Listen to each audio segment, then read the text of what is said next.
Welcome in, Guardians. I hope you're all having a fantastic day. I wanted to follow up this most recent weekend of Trials by starting a brand new YouTube series called Destiny Hot Topics, where pretty much I just discuss popular topics that are floating around the Destinyverse. So anyway, let's jump into it. Trials of Osiris. It seems like almost every day in the community, whether it's Twitter, Reddit, or TikTok, there always seems to be someone upset about something within that damn playlist. Matchmaking, loot variety, freelance playlist, non-flawless pool, flawless pool, Sherpas, stacks, you name it, somebody's complained about it. One thing that is for sure is that all ends of the spectrum definitely do want something to change, whether you consider yourself to be a casual, a hardcore, or even a Sherpa. First thing to talk about, I mean, what do these players really want? Casuals, they don't want to get stomped by sweats. They want to enjoy the playlist. They want to have fun in a casual setting and come out with a little bit of loot. Maybe have a few tough matches along the way. Sherpas, they want to help get somebody to the lighthouse that either's never been or they badly want that loot. They enjoy helping others get something that they want, and some even enjoy the challenge of helping a less experienced player get there. I mean, to Sherpas, there's pretty much nothing more exciting than hear that third scream, "Let's go!" after that seventh win. Hardcores, or quote unquote sweats in the community, well, they want to show off their experience. They want to show others that all that time that they've invested into it, it's actually reflected in something like their KD, their elo, their flawlesses. I mean, running into a streamer is exciting for them. They can't wait to tell their buddies all about beating Destiny Gamer 69 5-4 on their flawless game. I mean, the main issue I believe that Trials has is its lack of direction. The playlist feels outdated and it lacks a true direction of what audience it really is targeting.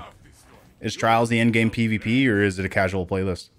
Should Trials reward high-end players for their time invested, or should it cater itself more towards the casual players that jump in, get one flawless on the week or play 10 games and they're just kind of done? Bungie's done a really bad job identifying what exactly they want to do with the playlist. When Trials first released in D2, I mean, it was all about the flawless. 7 wins. You got loot at 3, 5, 7, and then you got bonus loot when you went to the lighthouse. There was no reputation gains, there was no flawless pool, and there was no additional loot after a 7-win card. Bungie continues season after season to make additional changes to Trials and PvP without even giving that playlist a direction. Is the D2 comp playlist supposed to be the end game, or is it Trials of Osiris? I don't know. It's confusing at times, really. Implementing something like a flawless pool on Sunday morning at reset, it doesn't at all in any way cater towards the crowd that spent thousands upon thousands of hours in PvP, and it caters a lot more towards the casual crowd that really just doesn't play the game very much, at least PvP wise, And the number one thing I believe Bungie should do to stop upsetting either side of the player base is to just discuss what their goal is for Trials of Osiris and clearly state what direction they're taking it.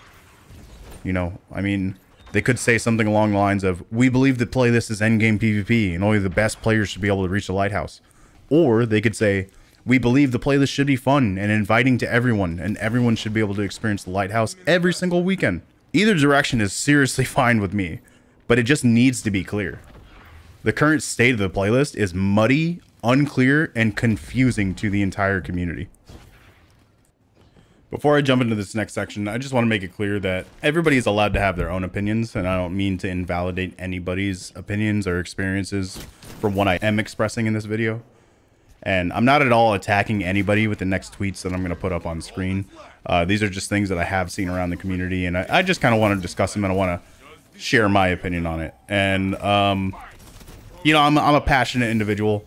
I love Destiny. I've been playing it for years, and, and now that I've become a full-time content creator, this is my job now. I'm going to be very passionate about something that I love.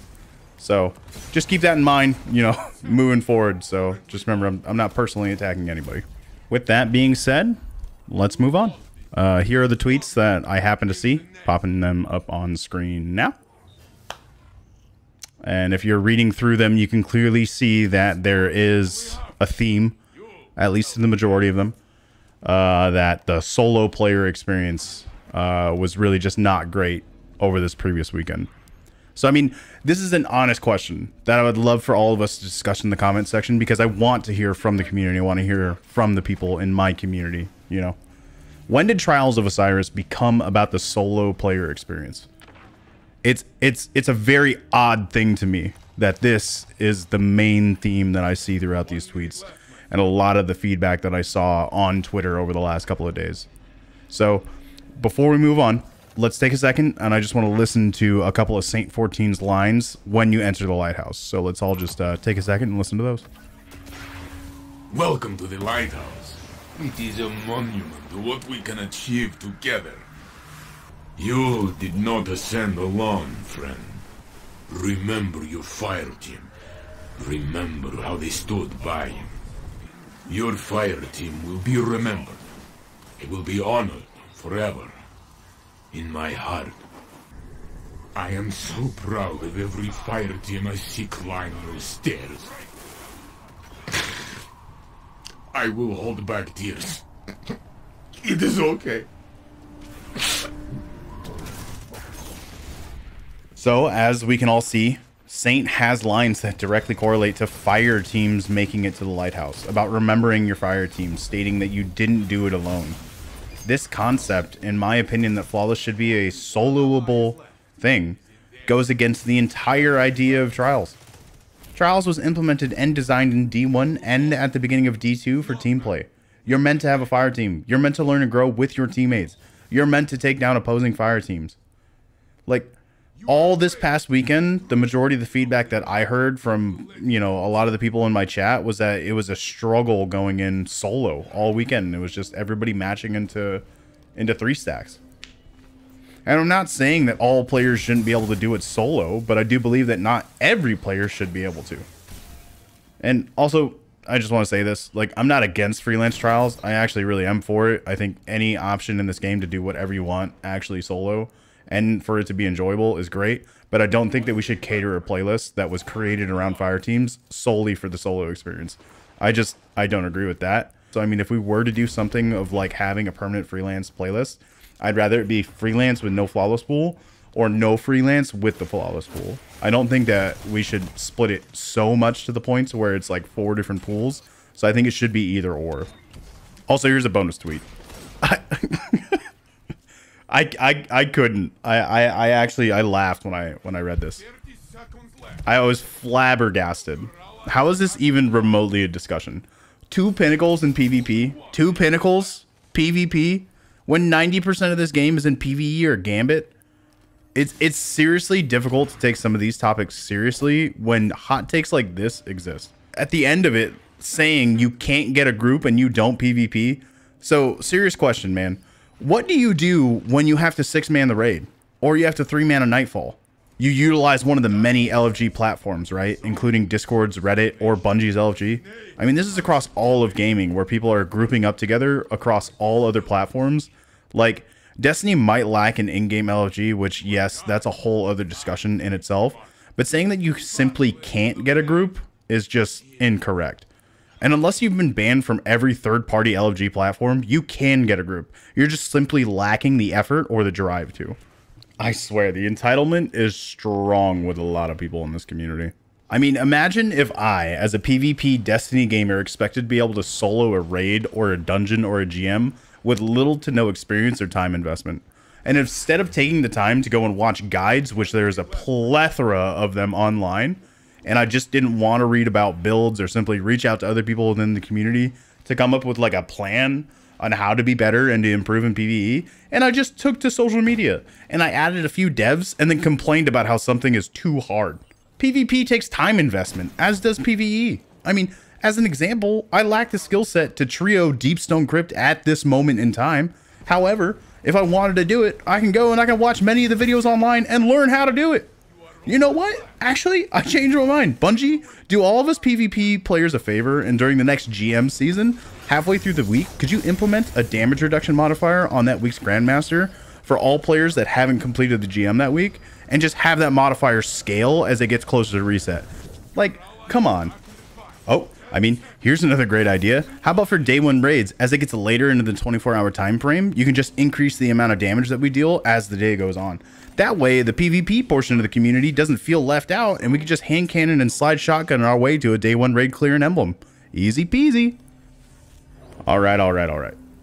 All jokes aside, though, my opinion on all of this is that I truly do believe that we've got to stop implementing this concept of lowering the skill ceiling. I'm all right with raising the skill floor in order to make it easier for players to enter the PvP playlists or just any of the playlists in the game at all. I'm cool with that. I mean, currently, ease of use weapons sit very high in the current meta. Pulses are strong, fusions are strong, sidearms are strong. All of these weapons have a higher entry level point for newer players as opposed to stuff like sniper rifles, hand cannons, other precision-based weapons. I mean, I'm a firm believer that weapon types and archetypes need to have a balance. I mean, if a weapon has a high ease of use, requires less headshots, it should have a higher TTK. And if a weapon has peak potential, you know, like hand cannons and sniper rifles, they should take additional flinch or have reduced reticle friction or aim assist. I mean, that's the type of balance that we should be striving for, not nerfing people when they jump in the air or decide to slide and all of a sudden their weapons become inaccurate. RNG is never good when it comes to a game, you know, like Destiny or really any FPS. But, I mean, how does all of this apply to Trials, right? We just need to stop lowering the bar to make it easier for people to complete activities. This goes for both, you know, Trials and anything else, like talking about raids, dungeons, GMs. Even if some people do consider Destiny to be a non-competitive FPS, it doesn't mean that people don't want to naturally be better at it. You can see it across the entire community of Destiny. Speed runs, low mans, PvP scrimmages, tournaments, etc.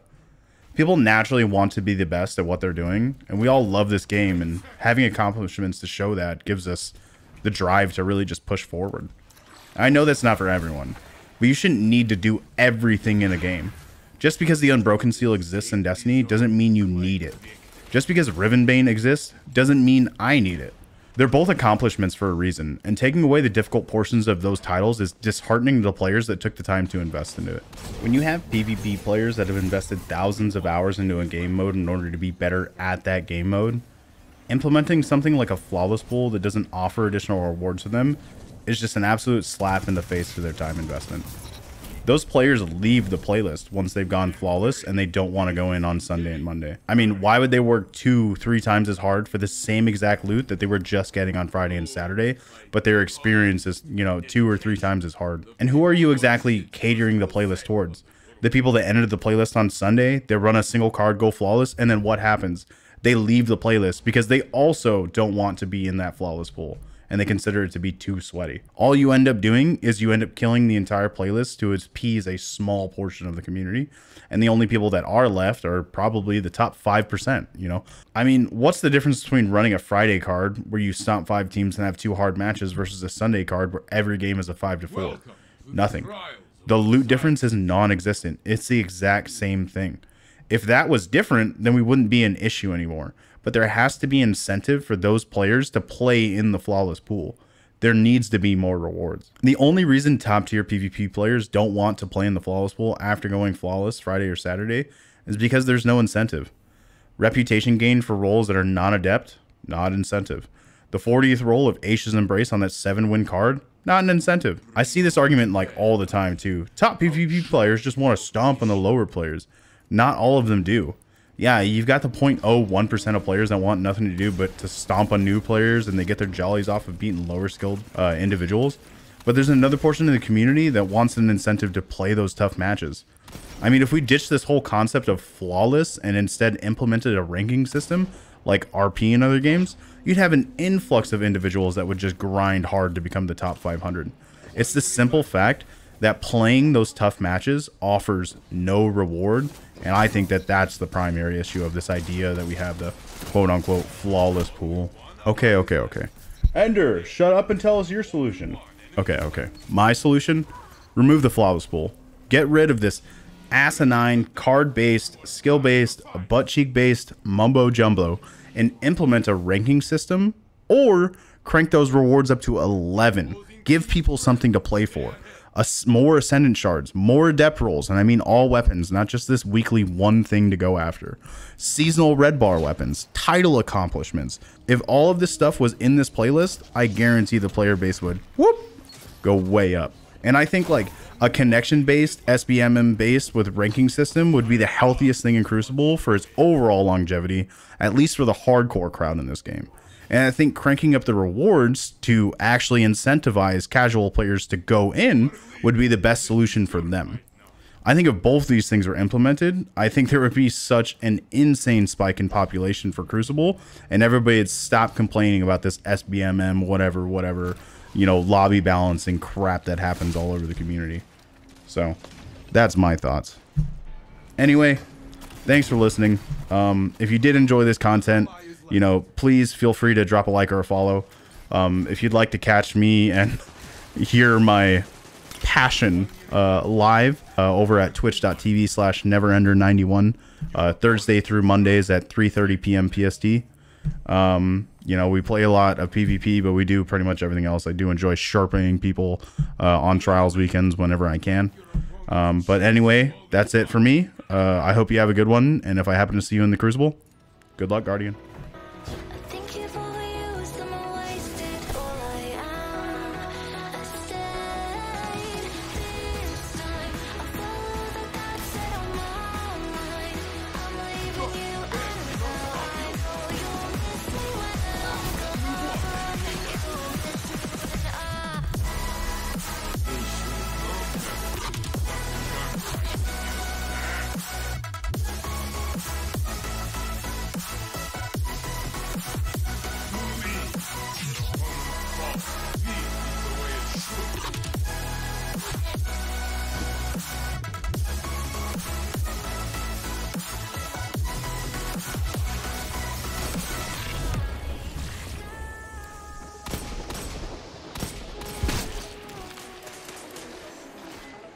Only one ally is left. Damn. Only one enemy is left. Nay, punch, bullet him.